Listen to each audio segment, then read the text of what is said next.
Let's go. What? Here we go now. Batman scoop on the mic. Mix in the mix on the wheels of steel. This is what I was fucking born to do. Let's go. Bonjour à toutes, bonjour à tous, bienvenue pour ce nouveau numéro d'Actualis, le 4e. Et c'est un numéro un peu spécial cette semaine. Comme vous l'avez tous et toutes entendu, nous sommes repartis pour un confinement depuis vendredi dernier, même s'il a officiellement commencé un peu lundi, avec des mesures un peu plus strictes, même si on ne le voit pas encore dans la rue d'ailleurs. Mais on s'est dit que cette année on n'allait pas arrêter d'enregistrer pendant le confinement, parce que ça nous embête un peu, on va dire, d'arrêter toutes les 3 semaines et de pas pouvoir reprendre. Donc on continue en ligne. Cet épisode va donc être un petit peu spécial, c'est un peu crash test. On a quelques trucs où on n'est pas sûr que ça marche correctement, mais Maxime sera là pour tout rattraper derrière. Bonjour Maxime d'ailleurs. Bonjour Baptiste, bonjour à tous. Ouais, je vais avoir encore plus de boulot que d'habitude, ça va être génial. Un petit peu de travail et puis un maxi quiz à la fin sur lequel on reviendra aussi tout à l'heure. Avec une grosse annonce à la fin de ce maxi quiz. Ah oui, c'est vrai. Oh, je l'avais presque oublié, c'est vrai. J'espère que tout le monde sera attentif et que tout le monde restera bien jusqu'à la fin pour attendre cette grosse annonce. Nous avons aussi Marie qui est là pour la première fois, si je ne me trompe pas. Bonjour Marie. Bonjour, oui, c'est la toute première fois pour moi. Alors, de quoi tu vas nous parler pour cette première ? Alors, je vais vous parler d'Univers Ciné, c'est une plateforme de vidéos à la demande, mais je vais pas vous en dire plus. Très bien, tu nous gardes un peu de suspense. Bah oui, quand même. Et ensuite, tu vas aborder un peu de littérature, c'est ça ? Oui, c'est ça, on reste un peu dans la culture. Je vais vous parler de Montaigne par le biais d'Antoine Compagnon, mais pareil pour Antoine Compagnon, je sais pas si vous le connaissez, mais si vous le connaissez pas, je vais pas vous en parler tout de suite. Et oui, on reviendra sur ça, sur tout ça tout à l'heure. Une émission qui est un peu tournée autour de la culture cette semaine, ça change, on en fait assez peu, un peu moins d'habitude en tout cas. Et Angèle aussi va nous en parler beaucoup. Bonjour Angèle. Salut, ouais, en effet. Vas-y. Je vais commencer par parler des librairies et, qui sont malheureusement fermées. Et je vais finir par vous parler de 2-3 films à voir pendant ce reconfinement. De quoi s'occuper pendant les au moins 4 prochaines semaines alors. C'est ça, c'est ce qui a occupé mon premier confinement. Donc je pense que c'est ce qui peut occuper votre deuxième confinement.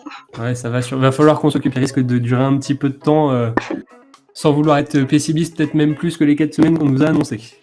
Nous sommes aussi avec Philippine, qui est là pour la 2e fois. Oui, salut. Et toi Philippine, tu vas nous faire voyager un peu, c'est ça ?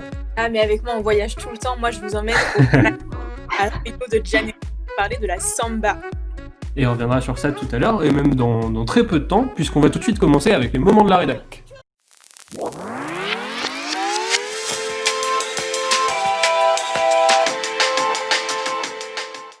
Et pour ces moments de la rédac, c'est donc Angèle qui va commencer pour venir un peu sur le débat et sur le débat qui a animé l'opinion publique sur les librairies ces derniers jours.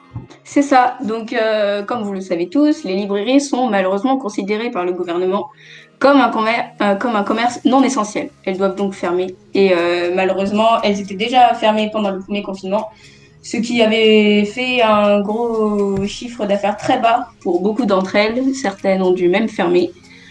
Donc, malheureusement, la Fnac et les autres grandes entreprises comme Amazon, etc., continuent, elles, d'expédier leurs livres, etc., pendant que les petites librairies croulent, malheureusement, sous un chiffre bien bas. Du coup, les initiatives qui ont été mises en place, notamment, c'est le click and collect. Donc, en fait, je vais vous conseiller 3 petits sites pour faire marcher vos petits commerces. Donc, commandez vos livres en ligne et puis ils seront expédiés chez vous. Donc, je vous conseille la librairie.com. Donc là, vous commandez en ligne, c'est super simple. Il y a placedeslibraires.fr notamment. Et enfin, pour les livres d'occasion et pas très chers, vous avez Label Emmaüs. Donc c'est super bien. Enfin, donc cette initiative a été mise en place par pas mal. Il y a beaucoup de livres en choix à choisir. Donc le choix est varié. Donc je vous conseille de plutôt que commander sur Amazon ou autre, de soutenir un peu ces petits commerces qui malheureusement ne sont pas sûrs de passer ce deuxième confinement. Voilà. Alors tout ça, ça reste en click and collect, c'est ça ? Donc on commande en ligne et on va chercher. Il y en a qui... Alors, soit on peut aller les chercher, mais bon, à mon avis, ça va très vite être une initiative qui va prendre fin vite, à mon avis. Mais, ou alors ils expédient. Mais ça dépend des librairies. Donc il faut regarder autour de soi et lesquelles proposent ça. Mais en général, il y en a pas mal. Donc on a le choix. Donc, Ouais. D'accord.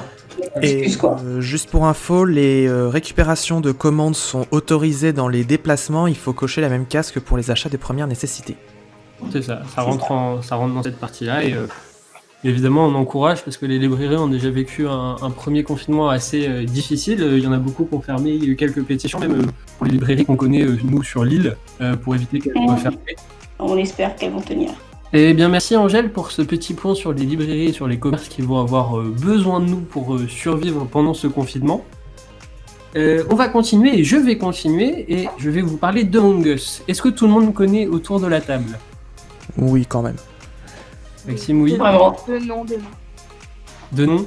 Alors, je vais faire un bref récapitulatif. C'est un peu l'équivalent d'un loup-garou en ligne. En fait, il y a 10 personnes qui jouent ensemble. Et parmi les 10, il y en a 2 qui sont des traîtres et qui doivent tuer le reste de l'équipage. Et pendant ce temps-là, les 8 autres doivent faire des missions pour essayer de se sauver ou ils doivent essayer de trouver les 2 traîtres, un peu comme loup-garou, quand tout le monde se réunit. Nous, on y joue un petit peu chez Actualis. On se fait quelques parties quand on a le temps. Je bats tout le monde à chaque fois, Maxime peut en témoigner. Mais c'est pas de ça dont je vais vous parler aujourd'hui. Il y a quelques temps, l'un des jeux les plus joués du moment a été victime d'un piratage. Alors à cause de ça, les joueurs ne pouvaient plus jouer, ils pouvaient se connecter au jeu. Mais quand le jeu était lancé, ils pouvaient plus trouver de partie, ils n'arrivaient plus à jouer entre eux. Ah mais oui, Et- je me souviens. Tu en as entendu parler, Max? Je crois que j'en ai été victime surtout. Ah, en plus. Bah, il y a eu un moment où on n'arrivait plus à jouer avec des copains, quoi. C'était très bizarre. Alors, tu n'as pas pu jouer, mais est-ce que tu as eu des messages qui se sont affichés pendant que tu jouais? Ça je crois pas. Parce que là, je vais vous parler de la suite, puisqu'il y a eu cette première phase où les gens ne pouvaient plus jouer, et ensuite, il y a des messages qui s'affichaient dans le jeu. Alors au début, ces messages, ils redirigeaient vers une chaîne YouTube. Une chaîne YouTube qui, pour le petit côté stats, est passée de 300 à 200 000 abonnés grâce à son petit coup de pub, qui n'est pas négligeable. Si on pouvait faire pareil sur Actualis, on aurait bien fait pareil. Mais on va s'abstenir, on va essayer de faire ça dans les règles quand même. Et après ça, après ces messages qui redirigeaient vers une chaîne YouTube, c'est des slogans pro-Trump qui ont été diffusés. Vous savez, on enregistre nous à 2 jours des élections, donc là, ces dernières semaines ont été cruciales. Et ça a un peu contrebalancé avec l'initiative de Alexandra Ocasio-Cortez, qui était venue jouer il y a une dizaine de jours aussi sur Among Us pour inciter les joueurs à voter. Au total, c'est près de 5 millions de joueurs qui ont été touchés, donc ça ne m'étonne pas que tu en fasses partie, Maxime. Et on a appris un peu plus de choses sur la personne qui a fait ce piratage. En fait, c'était juste quelqu'un qui voulait se faire de la pub. C'était un petit hacker qui vend des logiciels de triche sur les jeux vidéo et qui s'est dit quitte à voir comment Among Us ça marche, on va pirater un peu le jeu, on va se faire sa propre pub pour essayer de vendre les logiciels de triche derrière. Mais voilà, ça m'intéressait et je me suis dit que c'était intéressant à partager. Tout de suite, c'est Marie qui va continuer. Je t'en prie, Marie, je te laisse faire. Oui, alors on va rester sur le divertissement et la culture, parce que je vais vous parler de Univers Ciné. Donc, qu'est-ce que c'est Univers Ciné? Bon, le titre est assez intuitif, ça parle de cinéma, parce que c'est en fait une plateforme de vidéos à la demande qui a été créée en 2007. Mais ce qui est assez chouette avec Univers Ciné, c'est que quand on va sur cette plateforme, en fait, on soutient le cinéma indépendant.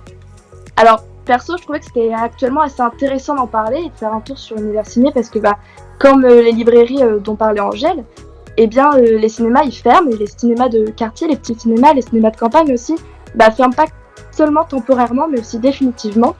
Et ça fait mal au cœur, je sais pas vous, mais moi ça me fait vraiment mal au cœur. Alors, pourquoi pas se tourner vers Univers Ciné? Parce que se tourner vers Univers Ciné, c'est se tourner vers un groupement d'environ une 50aine de producteurs et de distributeurs du cinéma indépendant français. Mais est-ce que quelqu'un peut me définir ici le cinéma indépendant? Parce que c'est pas si simple que ça à définir.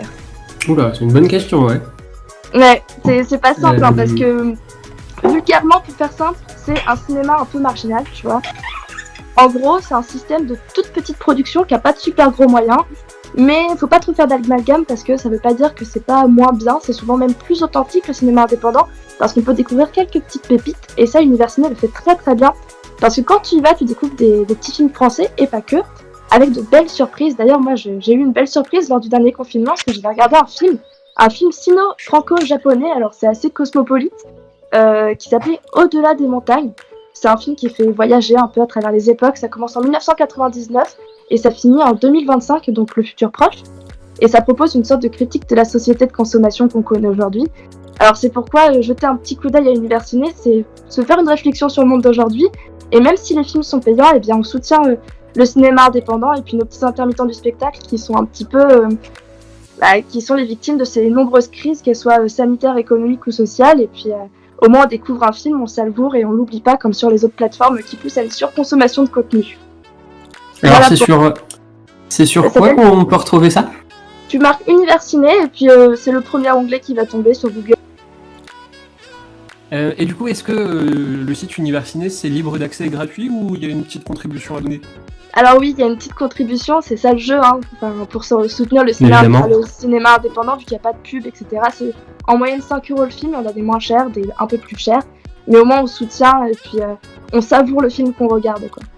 Ce qui reste raisonnable et moins cher qu'une place de cinéma en moyenne. Oui, exactement, pendant le confinement, je trouve que c'est une bonne alternative, on soutient et puis c'est moins cher que si on allait au ciné. Et sans prendre de risques et sans sortir, c'est magnifique. Exactement, c'est beau. Super, merci Marie. Et on va finir avec cette chronique qui m'intrigue tout autant qu'elle m'intéresse, de Philippine, qui va nous parler du Brésil. Oui, alors moi j'avais envie d'apporter un peu de soleil dans vos cœurs et de parler de C'est parfait. qui est quand même l'emblème du Brésil.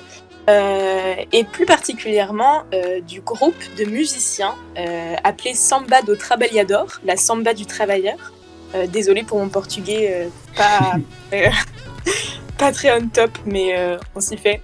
Donc la Samba do Trabalhador, c'est un groupe de musiciens, mais aussi un événement de samba qui est populaire depuis 15 ans à Rio et qui pouvait, à l'époque où on pouvait encore se rassembler, qui pouvait rassembler plus de 1500 personnes toutes les semaines. Donc c'est pas grand-chose, c'est grand-chose, pas rien. Alors la samba, c'est l'emblème du Brésil, c'est une danse et une musique. Petit point histoire sur la samba elle est née au début du XXe siècle dans les quartiers populaires de Rio de Janeiro, qui était à l'époque la capitale du Brésil, parce que après l'abolition de l'esclavage, les anciens esclaves sont arrivés dans cette ville. Et leurs danses et leurs percussions se sont développées dans les rues de Rio jusqu'à devenir la fameuse samba qu'on connaît et qui est d'ailleurs devenue la musique officielle du carnaval de Rio dans les années 1930. Alors pourquoi je vous parle de la samba en 2020 ? Eh bien parce que justement le groupe dont je vous parlais, Samba do Trabalhador, a dû, avec la pandémie, arrêter ses concerts pendant 7 mois, ce qui a été un crève-cœur pour Moacir Luz, qui est l'un des fondateurs de ce groupe, qui a d'ailleurs été nominé au Grammy Latino 2020, donc qui est quand même un groupe de la samba à Rio. Moacir se réjouit récemment du fait qu'il peut maintenant recommencer ses concerts avec son groupe, ses concerts de samba, à la seule différence près que, évidemment, exit la foule qui danse autour des musiciens de samba, les rondes de samba et tous les contacts physiques liés à la danse, qui est quand même une danse très charnelle. Maintenant, évidemment, les musiciens se produisent sur la scène, séparés évidemment du public. Les musiciens sont masqués, le public sont sur des tables espacées d'1 mètre de distance évidemment. Le masque est obligatoire et le public est prié de bouger le moins possible dans la salle, évidemment, pour respecter les mesures sanitaires. Mais c'est quand même une bonne nouvelle parce que dans le malheur du Brésil, qui est quand même le 3e pays le plus touché par la pandémie, avec plus de 5 96 000 cas au 30 octobre, eh bien, le Brésil peut se réjouir de voir son cœur qui bat encore au rythme des triolets de la samba, même si, comme je vous l'ai dit, le contact physique de la danse a laissé sa place au masque et à la distanciation sociale. Voilà pourquoi je voulais vous emmener au Brésil, vous faire un petit Alors ça c'est beau, je trouve ça quand même un tout petit peu triste de devoir être assis à une table. Alors je suis pas un grand danseur moi, je vais vous l'avouer, mais je trouve quand même ça un petit peu triste de plus pouvoir danser, sachant que c'est un peu ce qui va avec la musique quoi. Avec la samba, on voit vraiment le carnaval de Rio direct avec. Bien sûr, ça c'est sûr, mais en attendant que la situation redevienne normale, on l'espère. Au moins, voilà, on peut encore remuer ses épaules tout seul à sa table. C'est vrai que c'est mieux que rien. Par contre, tu m'as intrigué un peu, Philippine. Les musiciens doivent avoir le masque. Oui, les musiciens doivent avoir le masque, les chanteurs aussi sur la scène, parce que j'imagine que sur la scène, ils peuvent pas tellement avoir 1 mètre de distance entre chaque musicien et chaque chanteur. Du coup, ouais, Oui. ils portent le masque et ils chantent donc avec le masque, qui est pas très pratique. Ça a pas l'air pratique, surtout que... Alors, je suis aussi bon musicien que danseur. Mais il doit bien y avoir quelques instruments avant, un peu de trompette ou un truc comme ça dans la samba, non? Je comprends mal, je sais pas comment ils font. J'imagine que les cuivres, en effet, n'ont pas de masque, sinon tu peux pas jouer de la trompette. Mais il y a des petites guitares, j'ai oublié le nom parce que c'est en portugais et j'ai pas fait portugais LV2. Mais des petites guitares qui sont aussi très présentes dans la samba. Du coup, là, ils ont pas besoin d'enlever leur masque, mais oui, j'imagine qu'avec les cuivres, en effet, ils doivent enlever leur masque. Mais je sais que les chanteurs doivent garder leur masque. Qui reste pas très pratique, mais au moins, c'est comme tu dis, dans tous les cas, on s'en sort et on continue à se divertir malgré cette pandémie qui touche beaucoup, surtout au Brésil, c'est vrai, comme tu l'as très bien souligné. Et ça reste intéressant quand même de pouvoir se divertir l'esprit malgré tout ça. Merci à tous pour ces petits moments de la rédac. On va continuer sans plus attendre avec la première chronique qui est la chronique de Marie.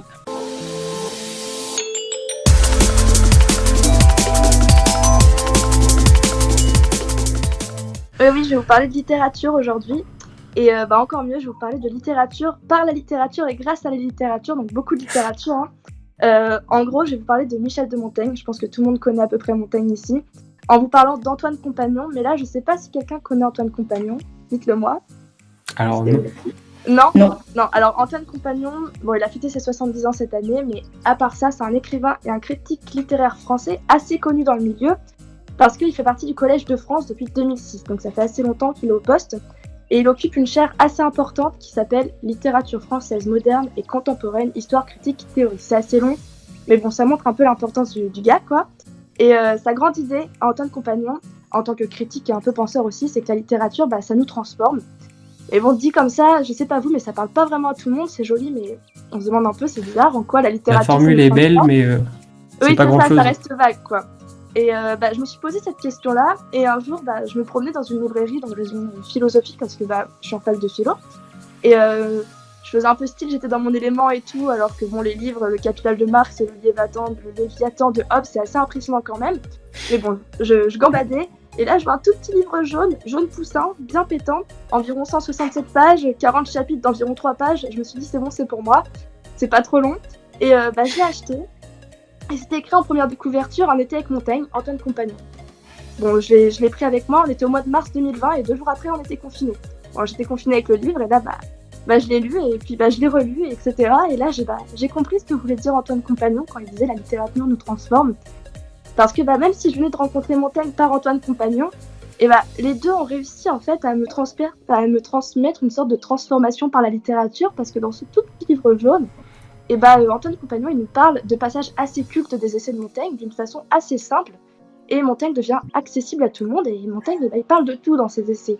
Il parle de la nourriture, de la mort, de l'engagement, du sexe, de l'autre, de l'amour, de la guerre, du monde, de la place que l'on a dans le monde et du changement, plein de petites réflexions qui ont nourri les miennes. Et du coup, apprendre à connaître Montaigne, c'est assez chouette, c'est assez décomplexant, c'est assez rassurant parce qu'il nous fait relativiser plein de choses. Tous nos doutes, il rend légitime nos petites larmes, nos rires, nos joies, nos peines, etc. Et puis en 40 chapitres, et c'est assez impressionnant parce que Compagnon, il arrive à synthétiser tout ça et à nous faire vivre ça. Et là, je me suis dit, ok, la littérature, elle est belle, et là, je comprends pourquoi. Alors, je voulais juste vous dire, n'hésitez pas à jeter un petit coup d'œil à ce bouquin jaune, et parce que ça se lit vite, ça se lit très facilement, et puis n'ayez pas peur d'être transformé par la littérature. Bravo. Est-ce que ça t'a fait relativiser un peu le confinement, du coup, d'avoir ça avec toi? Déjà, ça m'a accompagnée parce que moi, il faut savoir que je suis fille unique, alors je suis assez seule quand même, et avoir quelqu'un comme ça qui accompagne, et puis en fonction de tes émotions, ressent les mêmes choses et donne des petites astuces, ça fait du bien. Et je vous ai dit, c'est 3 pages par chapitre, alors ça se lit super vite. Super. C'est un très bon conseil qui va aller de pair avec ce que Angèle va nous raconter pour nous occuper pendant les prochaines semaines. Et très intéressant. Merci Marie pour cette petite chronique sur Montaigne. Merci à vous. Et Bon, moi je vais faire un peu moins culturel, je pense, pour ce petit temps mort qui va arriver. On va faire un petit blind test.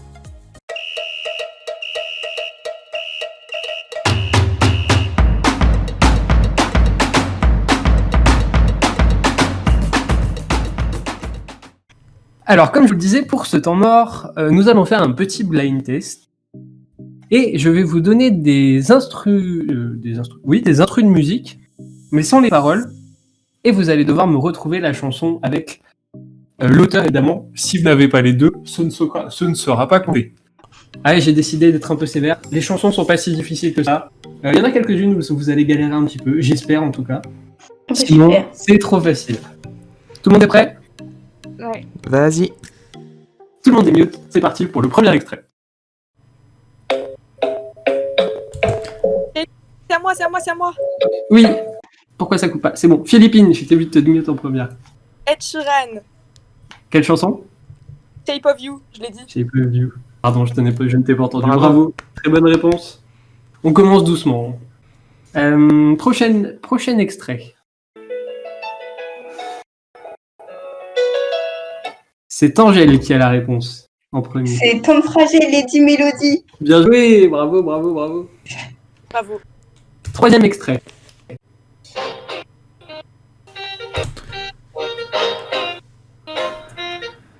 C'est Philippines, je crois, si je me trompe pas. C'est Savage Love Deux. de Jason Derulo. Oui, bonne réponse. Alors ça, pour le coup, on ne pouvait pas passer à côté. Même sans avoir installé TikTok, je pense que tout le monde l'a entendu pendant les dernières semaines. Comment l'a loupé? Oui, c'est Moi, je ça. la connais que sur TikTok, du coup, c'est pour ça que je sais pas. Est-ce que quelqu'un a fait un TikTok où il a dansé dessus ou pas ici? Non, mais Alors, la non. danse, plein de Non. fois. Je pense que j'ai fait pareil. Très bien, deuxième point pour Philippines déjà, qui avait déjà remporté le premier temps mort auquel elle avait participé haut la main. Et oui, attention, je fais très peur. On va voir ça tout de suite avec le quatrième extrait.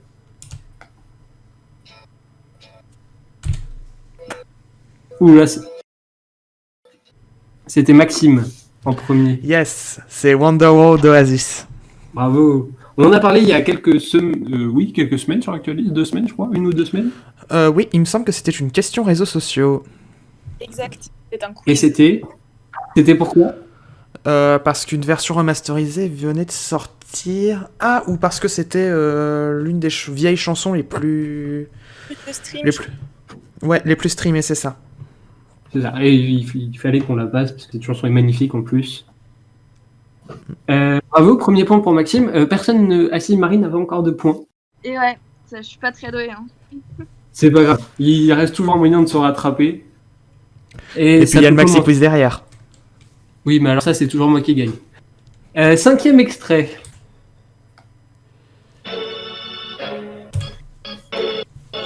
Ah, c'est Maxime. Section d'assaut, désolé.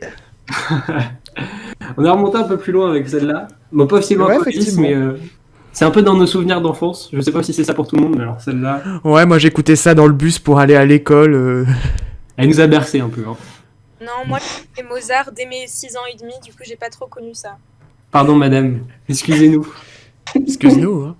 Ça devait pas être facile d'emmener le tourne-disque dans le bus à l'école, par contre. Non, c'était pas ouf.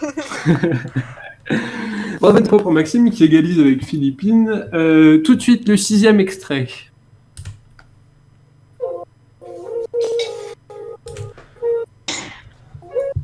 Alors, je sais pas si c'est Maxime ou Angèle. J'ai un petit doute.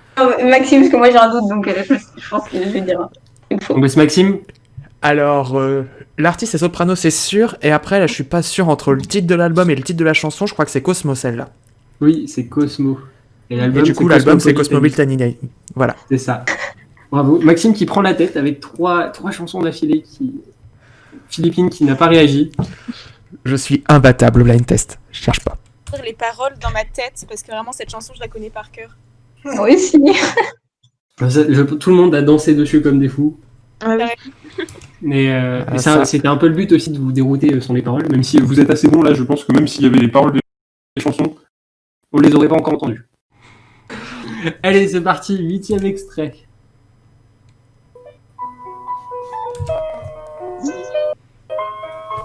Je suis désolé, mais c'était encore Maxime le plus réactif. Bah évidemment, Mistral gagnant de Renault. Ah bah oui, mais en plus, ça vient de chez toi, tout ça. Ça vient de chez moi. Ça oui, sent- bah, ça par sent Mistral, Ça sent le sud. oui, enfin, Renault est pas connu pour être un Marseillais fervent. Non, c'est vrai. Mais dans la chanson, ça sent le sud. Si tu- Bon, Maxime, en tout cas, n'est plus dépassable. Forcément, à moins que Philippine ait les deux dernières, ou dans quel cas on aurait une égalité, sinon Maxime a déjà gagné. Non, mais dis pas ça parce qu'après je sens que je vais être déçue de moi, donc c'est pas grave, Maxime, bravo. Non, mais je compte sur toi, Philippine, tu peux le faire. Et on compte aussi sur Marie pour inscrire un premier point et sur Angèle pour essayer de revenir. Mais si, ça va le faire. 9e extrait.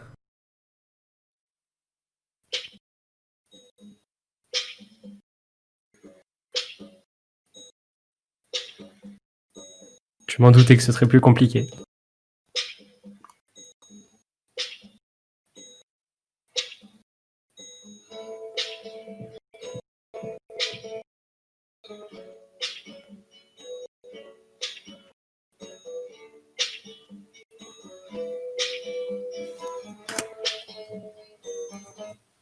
Bon, je pense que vous le laissez plus longtemps ne vous aidera pas, parce que le rythme ne change pas. J'ai pas le titre, mais j'ai la chanson. Je Ouais, crois, mais je suis pas du tout sûre. je vois le Alors, Je sais comment elle fait, mais je sais pas le titre. je pense que tout le monde a l'air, tout le monde l'a déjà entendu. Ouais. Et personne ne veut tenter au moins le titre. L'artiste est très compliqué à avoir, mais si quelqu'un a le titre, je prends. When the night is gone, un truc comme ça, non? Non. Ah, Ok. je l'ai. Qui ça? Philippine? Oui, c'est Stand By Me. Oui, très bonne Ah, mais réponse. oui. Joli. Bravo. Je pensais que ça viendrait aussi plus vite. C'était avec Glorious, c'était les deux plus compliqués, je pense. Puisque c'est des trucs qu'on a vraiment entendu beaucoup, mais où c'est difficile de replacer. Et l'artiste, c'est Ben E. King. Voilà. Ça, plus difficile à avoir, évidemment. Mais bravo Philippe, en tout cas. Qui peut égaliser avec Maxime sur ce dernier extrait. Va falloir être très réactif, attention. Dernier extrait.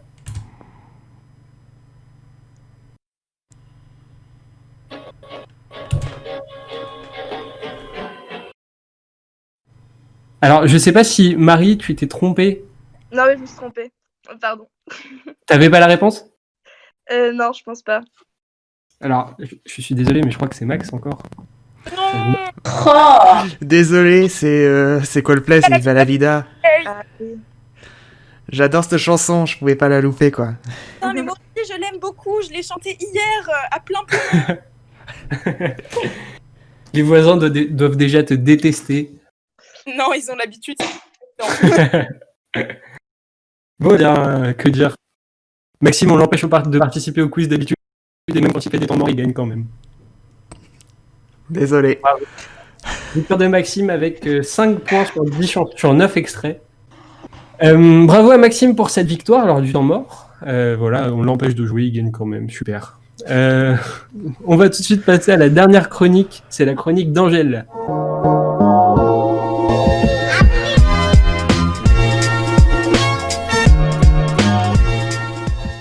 Alors, on a parlé un petit peu de cinéma au début avec Marie, et on va continuer maintenant. Un peu comme Édouard la semaine dernière, Angèle va nous présenter de quoi nous occuper pendant les prochaines semaines de confinement.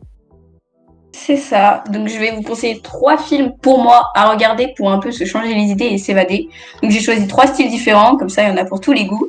Bon, je sais pas des films récents, enfin, des récents. Il y en a un quand même qui date de 2018, mais j'ai pas trouvé de film vraiment très récent qui, pour moi, m'a fait vraiment sortir de ma vie ordinaire.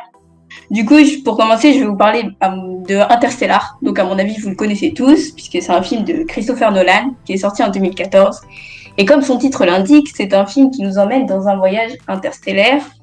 Du coup, ça nous emmène un peu en dehors du monde qui nous entoure actuellement, pandémie, etc., etc. Je vais pas vous reparler de ça. Mais du coup, donc c'est l'histoire d'un explorateur qui s'appelle Cooper, qui, avec 3 autres astronautes, vont partir dans une recherche de planètes habitables, puisque la Terre se meurt, malheureusement. Donc du coup, Christopher Nolan nous emmène dans dans un monde interstellaire rempli de trous noirs, de recherches intensives. Ça vous fait vraiment changer les idées. C'est vraiment un super beau film, décor majestueux, ça, avec une musique signée Hans Zimmer. Donc franchement, tout est beau dans ce film, j'ai rien à dire dessus parce que c'est trop beau et je n'ai pas d'avis objectif étant donné que pour moi, rien n'est raté. Alors, Donc, je me voilà, permets de te couper une petite seconde, mais c'est bien ce film-là aussi qui est un peu deep à comprendre, qui est un peu compliqué à assimiler. C'est du coup. compliqué. C'est ça? Oui. C'est ça. Moi, je l'ai compris au bout de la 3e fois. Donc, voilà. Et il Surtout qu'il dure faut s'accrocher parce qu'il est 2h49, exactement. Oui, c'est ça. Mais du coup, je me dis, en fait, les décors, ils sont tellement beaux, tout est tellement beau dans ce film que même si on comprend pas vraiment l'histoire, ça nous emmène quand même, ça nous emmène de A à Z dans le film. Et du coup, on décroche pas et, enfin, ça fait pleurer, quoi. Enfin, moi, après, je pleure tout le temps, mais devant les films. Mais, donc, je vous le conseille vraiment, en tout cas. Voilà. Et puis avec ce confinement parti pour durer, on peut bien le regarder 2-3 fois, histoire d'être sûr d'avoir bien compris. Exactement. Puis il y a des explications sur Internet en plus, donc bon, il n'y a pas d'excuses. Après, je vais vous parler donc de L'île aux chiens. Donc là, c'est un film qui est sorti en 2018 de Wes Anderson, donc notamment le réalisateur du Grand Budapest Hotel. Donc ça, c'est un de ses films les plus connus. Donc L'île aux chiens, c'est un film d'animation, donc c'est vraiment super bien fait. Surtout que derrière ce film d'animation, donc qui raconte l'histoire d'une île japonaise, donc qui est malheureusement contaminée par une grippe canine. Donc du coup, le maire de l'île va emmener des chiens sur l'île aux déchets pour en gros les éloigner de l'humanité, enfin des humains du coup. Et donc c'est vraiment super bien fait. Et derrière tout ce film, il y a quand même une critique un peu du totalitarisme et de la dictature. Donc c'est vraiment super bien et c'est vraiment très très bien fait encore une fois. Donc je vous le recommande vraiment, ça détend, c'est drôle, c'est vraiment bien fait. Donc voilà, je pense que c'est un bon film pour se changer les idées. Voilà. Ça a l'air un peu triste sur les bords. Ça a l'air triste, oui, mais en fait il y a une histoire un peu... faut le voir, mais en gros, bon ça c'est dans le début, donc je spoilerai évidemment, mais en gros il y a un jeune garçon qui va partir à la recherche de son chien sur cette île. Du coup c'est un peu qui va être aidé par d'autres chiens. Bon, dit comme ça fait un peu enfantin, mais c'est vraiment un film bien, enfin pour adultes, enfin pour tout âge en fait. Du coup, c'est vraiment bien. Et ça fait du bien de coup, se détendre c'est un peu triste, l'esprit. mais en même temps, ça fait, ouais, c'est ça. Et puis c'est triste, mais comme il y a des chiens, ça va. Donc ça passe. Donc voilà. Et bon, le dernier, je me suis dit que je pouvais pas laisser passer ce film. Il est de retour en plus sur Netflix depuis 2 semaines. C'est un film qui date de 1999. C'est Coup de foudre à Notting Hill.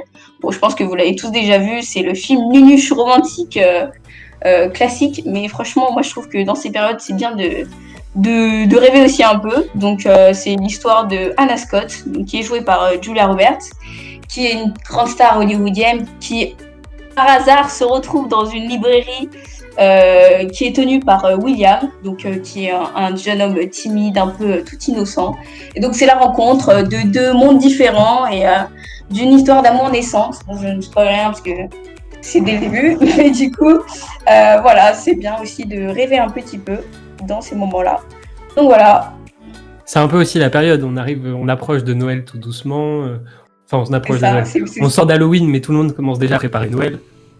Donc, j'en profite.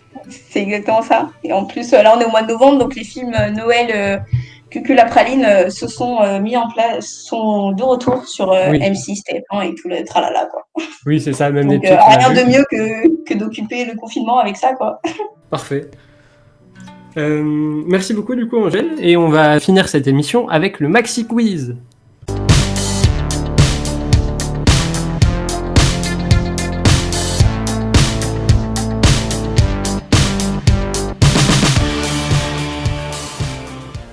On revient donc au maxi quiz à distance, au quiz à distance, et ça fait un petit peu ambiance tournoi des chroniqueurs, sauf que cette fois, à la fin, c'est moi qui gagne. Tant mieux. Bon, du coup, on va pouvoir commencer. Hein. Vous connaissez les règles, les questions simples, les estimations et autres tours de table. On va reprendre la même règle que pour le temps mort. Vous vous démutez quand vous voulez répondre. Du coup, je vous propose de commencer directement avec la première question qui sera une question de politique. Qui est le président français le plus longtemps resté en poste?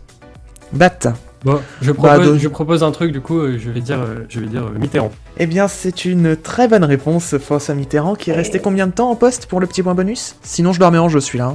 Hein. 14 14 ans, tout à fait, de septennat. 2 mandats, ouais. Donc, 2 premiers points pour Baptiste, ça commence, ça y est. Donc, continuons avec une deuxième question simple, qui est une question de littérature. Ça tombe bien, on en parlait tout à l'heure. Qui a écrit la comédie humaine? Bat. Molière. Raté. Ah. Marie, c'est des mutes. Balzac. Très bonne réponse, Marie. C'est bien Balzac qui a écrit la comédie humaine. Et combien d'ouvrages cette collection se compose-t-elle? Si vous l'avez ici. La réponse. Ah, bah vas-y, Philippine. En fait, je crois que j'ai pas le nombre exact, mais 90. C'est 92, mais je pense qu'on pourra pas faire plus proche. Donc allez, je t'offre quand même le point. Oh là là, il est gentil. Oui, je suis de bonne humeur aujourd'hui. Je sais pas, c'est le confinement, ça... je sais pas, ça me met de bonne humeur, va savoir. Du coup, on va pouvoir passer à l'estimation. Et aujourd'hui, c'est une estimation alcool, avec modération, toujours. Puisque l'estimation que je vous propose est la suivante. En quelle année la bière fut-elle reconnue comme un alcool en Russie? Baptiste, c'est toi qui as eu le plus de points, c'est donc toi qui vas répondre en premier. Ensuite, ce sera Marie, Philippine et puis Angèle. J'ai envie de dire un truc genre très récent, mais c'est dur comme question, c'est hyper dur. Beau travail des quizzers en tout cas, on va le souligner. Mais... Ils sont très bons mes quizzers en effet. 1995. Ok. Du coup ensuite c'est Marie. Moi je dirais que c'est plus récent. On va dire les années 2010. Ça reste large. Ok. Ah ouais. J'aimerais bien une année précise mais je vais accepter 2010. Du coup, ensuite, c'est à Philippine de répondre. 2012. Ok. Il me faut une réponse, Angèle. Ouais, je réfléchis. Du coup, je vais dire entre 2010 et 2012, 2011. Tu as parfaitement raison, puisque c'est en 2011 que la bière fut reconnue comme un alcool. Et là, du coup, puisque tu m'as donné la réponse exacte, tu gagnes 2 points d'un coup. Félicitations. Bravo. Ok, merci les filles, parce que c'est grâce à vous. Hein. 2011. Voilà, avant c'était considéré récent. comme une boisson simple. Oui. Ah ouais. Hein. Je voulais un peu vanner, mais je m'attendais pas à un truc aussi récent que ça. Ah bah si. Ça fait très cliché des Russes quand même. Hein. Et on en profite pour rappeler que l'alcool est à consommer avec... Exactement. Modération. Très bien. Mais pendant le confinement. Même pendant le confinement, même avec les apéros Skype et tout, avec modération. On passe à présent à la question suivante. C'est une question homme célèbre. Sous quel titre est plus connu Jorge Mario Bergoglio? Je sais. Vas-y Philippine. Et l'ancien nom du pape François. Et c'est la bonne réponse. C'est l'ancien nom du pape François. C'est le nom au civil. C'est très sur internet ça. Non, parce qu'il y a je rigole. Par an, j'ai regardé le très bon film d'ailleurs que je reconseille, The Two Popes, qui est sur Netflix et qui parle quand Benoît XVI a abdiqué et que du coup le pape François est devenu pape alors qu'il ne voulait pas devenir pape. D'accord, c'est intéressant. Je connaissais pas du tout cette histoire. Super. Un petit point score, Max, parce que là c'est très serré. Alors là c'est très très serré en effet, puisque Baptiste tu as 2 points. Angèle en a 2 aussi, Philippine a 2 points, Marie est un tout petit peu en retard avec un petit point, mais rien n'est joué. Du coup on passe à une petite question simple, une nouvelle question législation. Quels animaux sont concernés par l'accord Eurobat? Baptiste, vas-y. Par logique, je dirais les chauves-souris. Et la bonne réponse. En effet, c'est... Eurobat, c'est un accord qui vise à préserver les espèces de chauves-souris, tout à fait. C'est donc une Il y avait un petit réponse. indice. Et cet accord ne concerne pas les baptistes, évidemment. Donc, on va pouvoir passer au tour de table. Et ce sera un tour de table de géographie. aujourd'hui, le tour de table concerne les États des USA. Donc, Bat, c'est toi qui as eu le plus de points pour l'instant, c'est donc toi qui vas démarrer. Ensuite, on continuera comme pour l'estimation avec Marie, Philippine et Angèle. La Californie. Très bonne réponse. L'Ohio. L'Ohio, oui, c'est bon. Le Connecticut. Oui. Le Colorado? Le Colorado, oui, tout à fait. Le Texas. Yeah. L'État de Washington. Ouais, tout à fait. Le Dakota du Sud. Wokon, oui. J'offre le deuxième du coup. La Floride. Ah, bah non. Voilà, Désolée. tant pis. Du coup, la Floride, oui, c'est bon. Moi, je le prends, hein. Dakota du Nord. Waouh, Bah oui. bravo. Si c'est pas l'un, c'est l'autre. Hein. L'Alabama. Ouais. Hawaï. Hawaï, tout à fait. C'est à moi? Ouais, c'est à toi. Non. Oui, Ah oui, ouais. vas-y, Angèle. Je vais dire New York. New York, oui, c'est bon. La Caroline du Nord. La Caroline du Nord, oui. L'Alaska. L'Alaska est un état, oui, tout à fait. Eh bien, la Caroline du Sud. On se fait des cadeaux avec Philippine. Ouais. Ça sent la complicité, hein. Oula, ça commence à devenir compliqué. Je vais... Tu donnes ta langue au chat? Non. Ouais, sitôt, ouais. Moi, Sitôt. Bon, bah Ouais, tant je crois. pis, donc tu ne remporteras pas ce point-là. c'est Dommage. pas grave. Du coup, bah c'est à Baptiste. Oui, c'est Alors, à toi. On a dit l'Ohio tout à l'heure, donc je vais dire l'Iowa. L'Iowa, bien joué, oui. L'Oregon. Je laisse. L'Oregon, c'est bon. Est-ce qu'on a dit l'Indiana?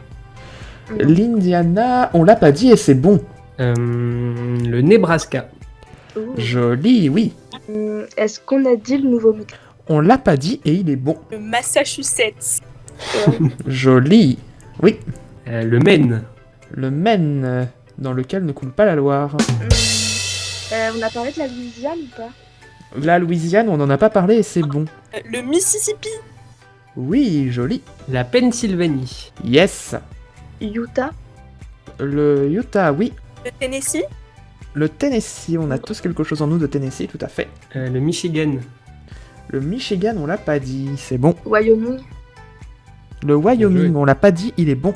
La Géorgie. La Géorgie, on l'a pas dit, c'est bon. Ah, je commence à sécher. Marie, faut en trouver un et vite, là. T'as une brèche. Enfin, d'abord, c'est à Baptiste d'essayer de répondre, à moins qu'il sache une bonne fois pour toutes. Allez, il me faut une réponse. Le Kentucky, mais je crois qu'on l'a déjà dit. Le Kentucky, on l'a pas dit. Comment t'as sauvé ta peau, là? Oh la vache. Je vais tenter l'Illinois. Ah, bien joué. L'Illinois, on l'a pas dit, c'est bon. Je vais tenter le Maryland, mais j'espère qu'on l'a pas déjà dit. Le Maryland, on l'a pas déjà dit, et il est bon. Philadelphie. Je suis pas sûr que ce soit un état aussi. Philadelphie, C'est une ville. c'est pas un état du tout, c'est une ville, Ouais. donc je peux pas te l'accepter. Non, mais non. De toute façon, j'avais plus d'idées. Allez hop, next. Du coup, il n'y a ouais. plus que Marie et Philippine en jeu. Est-ce que Vermont c'est un état? Le Vermont, c'est un état, et c'est bon, je te le valide. Est-ce qu'on a dit la Virginie? La Virginie, on l'a pas dit, donc c'est bon. Tu sauves ta peau encore une fois. Yes. Je sais pas. La Maine, non, ça ressemble à du français, mais je crois que c'est un état. Bah le Maine, on l'a déjà dit surtout. Donc Ah, mince. je peux pas te l'accepter. Et du coup, c'est Philippine qui remporte ce point. Hop. Un dernier pour confirmer ou pas? Non, pas du tout. Donc à l'issue de ce maxi quiz, on a 3 points pour Baptiste, 2 points pour Angèle, 1 point pour Marie, 3 points pour Philippine. On a donc une égalité entre Baptiste et Philippine. Félicitations à tous les deux. Bravo. Bravo. Bravo, bravo. Bravo à tous les deux. Et donc, avant de te rendre la main pour la conclusion, Baptiste, j'ai une belle annonce à vous faire. Donc, le tournoi des chroniqueurs l'été dernier avait été un franc succès et je vous en remercie. Et c'est pour ça que pour les vacances qui arrivent, celles d'hiver, on a décidé de refaire un petit tournoi d'hiver. Et à cette occasion, on s'ouvre au public. Vous allez donc pouvoir participer, vous, à la maison, Pour candidater, c'est très simple, vous envoyez un petit mail à actualispodcast@gmail.com et on vous attend très très vite. Sachez que les qualifications se dérouleront en live sur Twitch, vous aurez plus d'infos très rapidement. Voilà, Ça donc, rigole plus. Voilà, donc c'est tout pour moi, je te rends la main pour la conclusion, mon cher Baptiste. Bien, merci, et merci de cette belle annonce. On a vraiment hâte de refaire ce quiz, toi en premier, Maxime, je pense. Tu m'étonnes. Et je compte sur vous, évidemment, autour de la table pour participer. Sur nous, et puis il faut que la gagnante aussi remette son titre en jeu. Louisanne qui est partie comme une reine. Ouais. Mais on espère qu'elle remettra son titre en jeu, on lui met la petite pression en même temps parce qu'elle sait pas qu'on dit ça pendant qu'on enregistre. Mais on espère qu'elle sera là. Et on compte aussi sur vous tous qui écoutez cette émission et qui nous suivez sur les réseaux sociaux. Parce que ça va être un très beau tournoi avec Maxime encore en animateur qui va animer ça d'une main de maître, que ce soit sur Twitch ou en vidéo pour les dernières. Maxime en animateur et ma belle équipe de quizers qui animera aussi les qualifications. C'est vrai, tu ne seras pas tout seul cette fois-ci, maintenant que tu as une équipe derrière toi. Et quand on voit les questions qui sortent pour ces quiz, on ne peut qu'être impatient de ce tournoi d'hiver. Merci à tous pour cette émission, on arrive tout doucement à la fin. J'espère que cette première émission confinée, cette première émission à distance vous a plu. N'hésitez pas à nous faire de retours et à la partager, en tout cas si ça vous a plu, parce que pour nous ça compte aussi et ça nous fait extrêmement plaisir. Et on se retrouve mercredi prochain, même heure. Portez-vous bien, bon courage à tous pour ce nouveau confinement, et on va surmonter ça ensemble. Salut!